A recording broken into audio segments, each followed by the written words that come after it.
should the bill pass, it would potentially have ramifications on U.S. assistance in the country. And tell the American people, you either do business with us on our terms or you can walk. If this bill becomes law, it would certainly have a chilling effect on foreign investment and tourism in Ghana. Should the bill pass, it would potentially have ramifications on U.S. assistance in the country. I expect Miller to respect the tenets of democracy, and the entire United States government needs to bear in mind that Ghana is a sovereign country. We are opposed to cultural imperialism.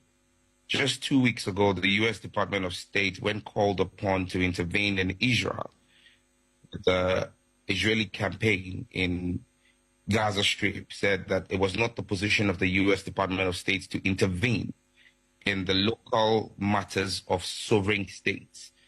Ghana is not the 51st state of the United States. Ghana is a sovereign state on its own. The sovereign parliament of Ghana has passed a bill, and I think that Matthew Miller should be more interested in the loss of life of Americans' children in American schools to gun violence. You've seen that same chilling effect bear fruit in Uganda, which passed a very similar law in the past. We're not puppets and stooges of the West. As Uganda's economy collapsed, Uganda is going to have the 6th fastest growing economy in Africa in 2024. And it's just the sheer hypocrisy of America and the West. Doing business with Saudi Arabia and doing business with Qatar. Qatar buys about $1 billion of military hardware every year from America. The punishment for homosexuality in Qatar is death. American businesses that operate in Ghana are not in Ghana because of LGBTQ. They are in Ghana because they make a profit.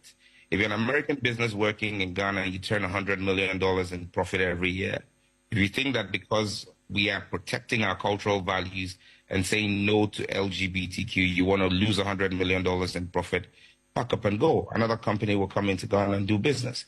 Ghana is a fertile ground for business. Look, Africa must begin to assert our rights. We need to begin to stand.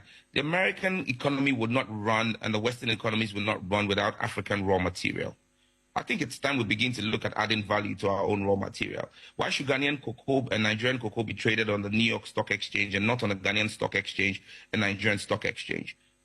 If we begin to assert ourselves, these guys will know that they have to deal with us on equal terms. They're not doing us a favor. We're doing them a favor. The best doctors in the United States medical system are Ghanaians and Nigerians. The best economists on Wall Street are Ghanaians and Nigerians. They're not better than us. We sit in the same classroom with them and beat them every day. Academically, intellectually, we're better than them. But it's simply because we've not asserted our rights as Africans.